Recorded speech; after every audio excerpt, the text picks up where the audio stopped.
how's it going? So, as promised, I had a question, and it was a good one. So I said I'd make a video of it, and question is from Bob Blun, one of my subscribers. At least I think he's one of my subscribers. If he's not, he should be. Bob has an Epiphone SG that has some excess truss rod rattle. Most likely because, well, the only reason it would be is that when they glued the neck together, the wood was green, and as it dried, it got a back bow, and when you put the strings on it, it's not enough of a back bow that needed any truss rod adjustment. So just the tension of the strings would pull the neck forward and make it playable. So the truss rod is probably just loose in there. There's not really any tension on it either way, because if I'm not mistaken, Epiphone uses a two-way truss rod. So it might just be loose in there. You could probably try to stop it from rattling, but just put a little tension on it one way or the other. I don't know if you've tried that yet. Maybe just a little tension, not enough to really tweak the neck, but just enough to tighten up the rod in the slot. That may stop the truss rod from rattling in there. If that's not the case, and the rod is just rattling even though it's got some tension on it,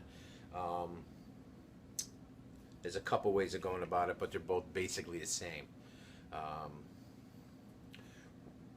Bob told me that his rattle is right about the 5th fret, which is a good place for a rattle if you're going to have one, because there is a dot right there. What you can try doing, now if you damage your guitar, you're on your own. Don't blame me. You can put a little bit of acetone on your dot, which will soften it up and allow you to pull it out. Or you can lightly heat it with a heat gun until it gets malleable, and then hit it with a screwdriver and just pop it right out. Then you take a small drill bit, about half the diameter of your dot, and drill down the rest of the way through your fretboard, through your neck, until you just touch the truss rod. At that point, there's a couple things you can do. You can use silicone adhesive, the kind that you would use like in a bathroom, which never really gets rock hard. It always stays kind of soft.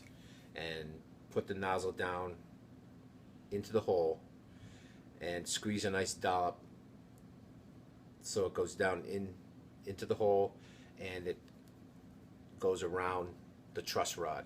And what it'll do is it'll fill up that area, and it'll hold the truss rod from rattling, but it's still soft enough that when you adjust it, your neck is still going to respond. And I've also read of people doing the same procedure with wax. Heat up wax and try to pour it in that little hole. I don't know how the hell you're going to get wax in the hole, but they used wax, and they achieved the same result, deadening of the truss rod rattle. Either way, wax or the silicone adhesive, it's still soft enough that when you go to move your truss rod, should you change your gauge of strings, or depending on your weather, it'll still allow the truss rod to do its job. Now, Bob said where he lives it's really dry, and that would make total sense, because when wood dries, it kind of, what happens to fretboards, they kind of shrink back a little bit. Now, if you've got a channel in your neck and it shrinks, that channel is going to get a little bigger, which is going to leave some space on the side or top and bottom of your truss rod. So, not for the faint of heart, definitely. And if you're going to do it, please be careful. Don't mess up your guitar. Don't come running to me blaming me for it. I'm telling you that right now. But I have done that to a guitar that I built in the past, and I used the silicone adhesive, and it eliminated all the truss rod rattle. So that's it. Good question, Bob. And well, that's it for now. So we'll see you next time.